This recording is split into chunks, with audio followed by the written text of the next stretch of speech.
வணக்கம் நண்பர்களே. நீங்க எல்லாரும் நம்ம சேனலை வந்து சப்ஸ்கிரைப் பண்ணிருக்கீங்க. கீழே வந்து பாருங்க. அதுல பெல் பட்டனை கிளிக் பண்ண நீங்க எல்லாருமே வந்து ஆல்ல செட் பண்ணிருக்கீங்களா அப்படிங்கிற பாருங்க.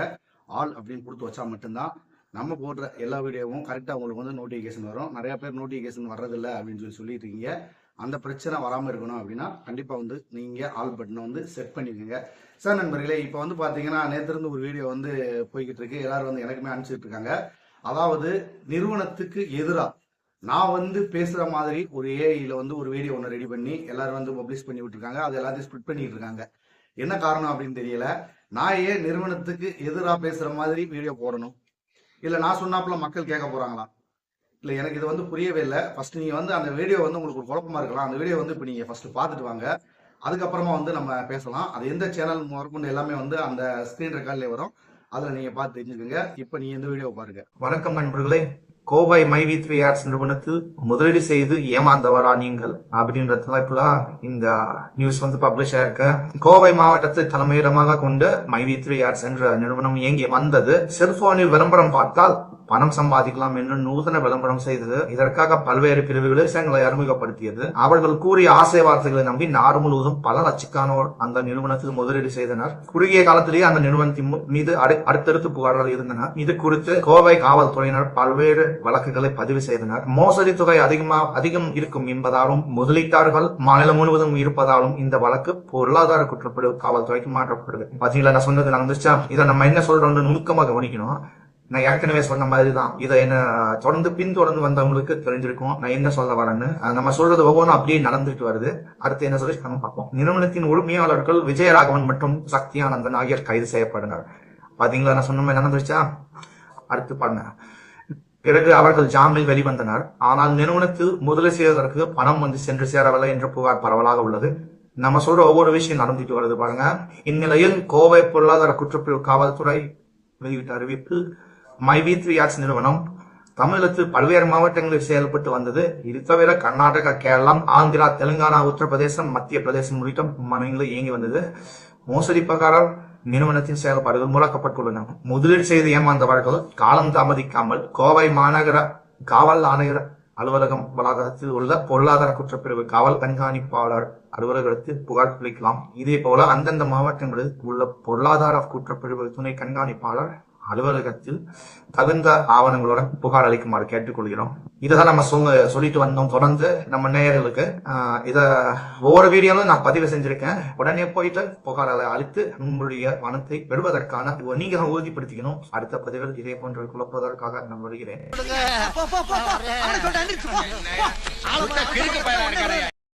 நண்பர்களே, இப்ப இந்த வீடியோ நீங்க வந்து பார்த்திருப்பீங்க. இதுல வந்து பாத்தீங்கன்னா ஒரு ஏஐல வந்து நான் பேசுற மாதிரியே அப்படியே உருவாக்கியிருக்காங்க. இதுல வந்து ஒரு சின்ன வித்தியாசம் என்னன்னா, அந்த உதடு அசைவுகள்ல மட்டும் கொஞ்சம் வித்தியாசம் தெரியுது. மற்றபடி வாய்ஸ்ல இருந்து எல்லாமே வந்து என்னுடைய பிக்சர் அப்படியே எடுத்து வச்சு நான் பேசுற மாதிரியும் ஒரு சின்ன வீடியோ கிளிப்பை மட்டும் கட் பண்ணி வச்சு அதுல வந்து ஏஐல வந்து உருவாக்கியிருக்காங்க. எதுக்காக இவ்வளவு மெனக்கெடுறாங்க அப்படிங்கிறது தெரியல. மறுபடியும் நான் கேட்கிற கேள்வியை தான், நான் சொல்றதுனால நீங்க கேட்க போறீங்களா? இல்ல நான் சொல்ற மாதிரி நீங்க கேட்டு நடக்க போறீங்களா? எல்லாருக்குமே வந்து அவங்க சிந்தனைக்கு தகுந்த மாதிரி தான் நடந்துக்குவாங்க. ஏன்னா இந்த நிறுவனத்துல இருக்கிற எல்லாருமே வந்து 18 வயசுக்கு மேல இருக்கிறவங்க தான். 18 வயசு ஆகிட்டாலே அவங்க வந்து மெச்சூர் ஆனவங்க. அவங்க வந்து சுயமா எந்த ஒரு முடிவு எடுக்கிறதுக்கும் அதிகாரமே கொடுத்துருக்காங்க அரசாங்கம் வந்து. அதனால வந்து யாரையுமே வந்து நம்ம வந்து சொல்லி எதுவும் பண்ண போறது இல்ல. அதனாலதான் நான் வந்து என்ன பண்ணேன், கம்ப்ளைண்ட் கொடுக்க விருப்பம் உள்ளவர்கள் கம்ப்ளைண்ட் கொடுங்க அப்படின்னு சொல்லி வீடியோவோட முடிச்சிட்டேன் நான். ஆனா திரும்ப வந்து இந்த மாதிரி பண்ணிக்கிட்டு இருக்கும்போது இதை எப்படி எடுத்துக்கிறது? ஒருவேளை வந்து என்ன தவறா சித்தரிக்கிறதுக்காக இப்படி பண்றாங்களா? இல்ல நிறுவனத்தை வந்து தவறா சித்தரிக்கிறதுக்காக இப்படி பண்றாங்களா? இல்ல எதிர்த்தரப்புல இருக்கிறவங்கள வந்து ஒரு குற்றவாளி ஆக்குறதுக்கான முயற்சியை பண்றாங்களா அப்படிங்கிறது தெரியல. இது யார் பண்ணியிருக்காங்க அப்படிங்கிறது வந்து தெரியல. மொத்தம் யாரோ ஒருத்தரை வந்து டார்கெட் பண்ணி தான் வந்து பண்ணியிருக்காங்கன்னு மட்டும் தெரியுது. சரி, இது யார் பண்ணியிருக்காங்க அப்படிங்கிறத வந்து நம்ம ஐபி அட்ரஸ் வச்சு கண்டுபிடிக்கலாம். அவங்க நினைக்கலாம் நம்ம வந்து அப்லோட் பண்ணியிருக்கோம், இதை வந்து யாரும் கண்டுபிடிக்க மாட்டாங்க அப்படின்னு. ஐபி அட்ரஸை வச்சு ஈஸியாக ட்ராக் பண்ணி இருக்கலாம். அதற்கான சூழ்நிலைகள் ஏற்படும் பட்சத்தில் வந்து அதை நம்ம பண்ணலாம். சார் நண்பர்களே, இந்த மாதிரி வந்து ஒரு பொய்யான ஒரு ரூமர்ஸ்லாம் வெளியில வந்துச்சுன்னா நீங்க யாரும் நம்ப வேண்டாம். முழுமையா பாருங்க. அது எந்த சேனல்ல வந்திருக்கு, என்ன வந்திருக்குன்ற முழுசா பார்த்துட்டு ஒரு முடிவெடுங்க.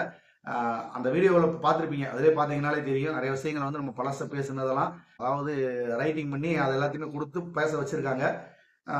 இருந்தாலும் வந்து ஒரு நல்ல முயற்சி. ஏன்னா வந்து ஏதோ இதில் கொஞ்சம் பயிற்சி எடுத்திருக்காங்க, அதை வச்சு கொஞ்சம் முயற்சி எடுத்திருக்காங்க. முழுமையா வெற்றி பெறலன்னு தான் சொல்லணும். ஏன்னா அது வந்து மக்களுக்கு தெரியும் அது உண்மையா பொய்யா அப்படிங்கிறது. அதனால மக்கள் வந்து முடிவு சொல்லுவாங்க. சார் நண்பர்களே, மேலும் வந்து ஒரு கூடுதலான ஒரு சின்ன தகவல். எம்டிக்கு வந்து ரிலாக்ஸேஷன் வந்து அப்ளை பண்ணியிருக்காங்க. அது உங்களில் ஒரு சில பேருக்கு தெரிஞ்சிருக்கும், ஒரு சில பேருக்கு வந்து தெரிஞ்சிருக்கிறது வாய்ப்பு இல்லை. மார்ச் 1ஆம் தேதி அன்னைக்கு தான் வந்து அதற்கான அறிவிப்பு என்னன்றது வந்து நமக்கு தெரியும். அதுவரை நீங்க வந்து உங்க வேலையை நீங்க பாருங்க, என் வேலையை நான் பார்த்துக்கிட்டு இருக்கேன். அதுக்கிடையில ஏதாவது முக்கியமான தகவல்கள் இருந்தால் நிச்சயமா வந்து நான் உங்ககிட்ட வந்து பகிர்ந்துக்கிறேன். அப்படி இல்லாத பட்சத்துல மார்ச் 1ஆம் தேதி வந்து அந்த ரிலாக்ஸேஷன்ல வந்து என்ன சொல்லியிருக்காங்க அப்படிங்கிற விளக்கத்தை வந்து நான் சொல்ல வரேன். இறுதியா வந்து நம்ம சொல்லிக்கிறது ஒரே ஒரு விஷயம் தான் மக்களே. இங்க வந்து யாரும் யாரையும் பிடிச்சி வைக்கல. அவங்களுடைய விருப்பத்தின் பேர்ல தான் வந்து எல்லாமே நடத்திக்கிட்டு இருக்காங்க. அவங்களுடைய விருப்பத்தின் பேர்ல தான் வந்து செயல்படுவாங்க. அவங்களுடைய எண்ணத்துக்கு தெரியும் எது சரி எது தப்பு அப்படிங்கிறது. விருப்பம் இருக்கிறவங்க நீங்க போய் வந்து ஈஓடபிள்யூல கம்ப்ளைண்ட் கொடுக்கலாம் அப்படிங்கிறத நான் சொல்றேன். உங்களுடைய ஒவ்வொரு மாவட்டத்திலுமே வந்து அதற்கான அலுவலகங்கள் இருக்கு. அங்கேயே நீங்க நேரடியா போய் உங்களுடைய புகார்களை வந்து நீங்க பதிவு பண்ணலாம். இல்லப்பா நான் காத்திருக்கேன் அப்படின்னா அது உங்களுடைய தனிப்பட்ட முடிவு. இதுல வந்து யாரையும் வந்து இங்க குற்றம் சொல்ல விரும்பல. காத்திருப்பவர்களும் காத்திருக்கலாம். இல்ல நான் புகார் கொடுக்க போறேன்னு சொல்லி புகார் கொடுக்க போறவங்களும் போகலாம். இதுல நிறைய பேர் வந்து கமெண்ட்ல வந்து ஏன்ட கருத்து கேட்டுட்டு இருக்கீங்க. ஏன்ட கருத்து கேட்கறதுக்கு இதுல ஒண்ணுமே கிடையாது. எந்த முடிவா இருந்தாலும் நீங்க எடுங்க. ஏன்னா இது வந்து தனிப்பட்ட ஒரு முடிவை நீங்க எடுத்துட்டு நீங்க ஒரு கேள்வி கேட்டீங்கன்னா அதுக்கு நம்ம வந்து சொல்லலாம், சரி இது சரியா வந்து வரும், இது சரியா வராது அப்படிங்கிறத. என்ன முடிவு எடுக்கிறதுனே தெரியல அப்படின்னு கேட்டீங்கன்னா என்ன கேட்டா வந்து நான் சொல்ல மாட்டேன். இதுக்கான முடிவு வந்து உங்க வீட்டுல நீங்க எடுங்க. ஏன்னா உங்களுடைய அப்பா அம்மா, உங்களுடைய மனைவி, உங்களுடைய கணவர், இவங்களை தவிர்த்து நீங்க நல்லா இருக்கணும்னு சொல்லி யாருமே வந்து பெருசா நினைக்க மாட்டாங்க. இவங்க தான் வந்து உங்களுடைய இன்பம் துன்பம் எல்லாத்துலயுமே வந்து பங்கு பெற போறவங்க. அதனால அவங்களோட வந்து கலந்து ஆலோசிங்க. நீங்க வந்து எது பண்ணலாம் எது பண்ண வேண்டாம் அப்படிங்கிறது. ஏன்னா வந்து குழப்பத்தில் இருக்கிறவங்க மட்டும் நான் வந்து சொல்றது, என்கிட்ட வந்து கமெண்ட்ல கேட்டுட்டு இருக்கீங்களா, எனக்கு குழப்பமா இருக்கு, என்ன பண்றது தெரியல அப்படின்றத அவங்களுக்கு மட்டும் நான் சொல்லிக்கிற வார்த்தை இது. ஏன்னா வந்து நீங்க உங்க குடும்பத்தில் இருக்கிறவங்க கிட்ட நீங்க என்ன எதுன்றத பேசி முடிவு பண்ணிட்டு அதுக்கப்புறமா வந்து எது வேணாலும் பண்ணுங்க. எது நீங்க பண்ணாலும் நான் வந்து பர்சனலா சொல்லிக்கிறது, ரகசியமா பண்ணுங்க. ஏன்னா பண்ணலண்டாலும் இங்க பிரச்சனை, பண்ணினாலும் பிரச்சனை அப்படிங்கிற மாதிரி யாருக்கும் வந்துடக்கூடாது. ஏன்னா வந்து உங்களுடைய முடிவு உங்களுடையதாவே இருக்கட்டும். அதனால வந்து நீங்க எது பண்ணாலும் ரகசியமாவே பண்ணுங்க. அதனால வந்து யாரும் எந்த ஒரு தப்பு சொல்ல போறது இல்ல. நிறைய பேர் கேட்டுட்டு இருக்கீங்க, நீங்க என்ன பண்ண போறீங்க? நான் என்ன பண்ண போறேன் நான் சொல்லி உங்களுக்கு தெரியலாம் அப்படிங்கிறது கிடையாது. எனக்கு நான் வந்து முழுக்க முழுக்க வந்து ஒரு விசுவாசத்தின் அடிப்படையில் நான் இங்க வந்தேன். யார் வந்து என்னை வந்து வற்புறுத்தியோ இல்ல கொடுத்தோ இங்க வந்து பேச வைக்கல. எனக்கு பிடிச்சிருந்துச்சு, விருப்பப்பட்டு நான் வந்து சேர்ந்தேன். எனக்கு வந்து அது 2 பேமெண்ட் எடுத்திருக்கேன். அதுக்கான விசுவாசத்துக்காக தான் நான் இந்த இதுல வந்து வேலை செஞ்சுட்டு இருக்கேன். இது விளம்பரத்துறையும் வியாபாரத்துறையும் அப்படிங்கிற ஒரு விஷயத்த வந்து இவங்க முன் வச்சிருக்கும் போது அது சார்ந்து நான் பல தேடல்கள்ல இறங்கி அதுல இருந்து நான் தெரிஞ்சுக்கிட்டு நான் விருப்பப்பட்டு தான் நான் இதுல வந்தேன். யார் வந்து என்னையெல்லாம் வந்து வற்புறுத்தவெல்லாம் கிடையாது. கான்செப்டை சொன்னாங்க, பிடிச்சிருந்துச்சு, நான் வந்தேன். அதனால வந்து இது நான் தனிப்பட்ட முறையில் நான் எடுத்த முடிவு. இங்க வந்து நான் யூடியூப்ல நான் பேசுறேன்னா அதுவும் வந்து என்னுடைய தனிப்பட்ட முடிவு. ஏன்னா வந்து நான் அதுல இருக்கேன், எனக்கு தெரிஞ்சிருக்கு, அந்த விஷயத்தை நான் உங்களுக்கு சொல்றேன். தெரியாதவங்க இதை பார்த்து நீங்க தெரிஞ்சுக்கிறீங்க. அவ்வளவுதான் இதுக்குள்ள இருக்கிற பாண்டிங்க. நன்றி நண்பர்களே. மறுபடியும் நான் சொல்றேன், உங்க குடும்பத்தில் இருக்கிறவங்களோட கலந்து ஆலோசிச்சு நீங்க முடிவெடுங்க. வெளியில யாருக்கிட்டையும் வந்து நீங்க எதையும் வந்து விமர்சிக்கவோ கருத்து கேட்கவோ வேண்டாம். எது நடந்தாலும் ஒரு நல்லதாகவே நடக்கும் அப்படின்னு சொல்லி நானும் நினைக்கிறேன். நன்றி நண்பர்களே. தொடர்ந்து ஆதரவு கொடுத்துக்கிட்டு வரீங்க, அந்த ஆதரவுக்கு வந்து நன்றி. மறுபடியும் சொல்றேன், நீங்க எல்லாம் வந்து சப்ஸ்கிரைப் பண்ணிருக்கீங்க, கீழே இருக்க பெல் பட்டனை வந்து கிளிக் பண்ணி ஆல் செட் பண்ணிருக்கீங்களா அப்படிங்கிற பாத்துக்கங்க. அப்பதான் நம்ம கொடுக்குற வீடியோ எல்லாமே வந்து உடனுக்குடனே உங்களுக்கு வந்து சேரும். நீங்கள் வந்து பல விஷயங்களை உடனுக்குடனே தெரிஞ்சுக்க நினைச்சீங்கன்னா நம்ம டெலிகிராம் சேனல் இருக்கு, அதுல நீங்க வந்து ஃபாலோ பண்ணிக்கங்க. நன்றி நண்பர்களே. எப்பவுமே நம்ம சொல்றதுதான், மெய்ப்பொருள் காண்பது அறிவு. வாழ்க வளமுடன்.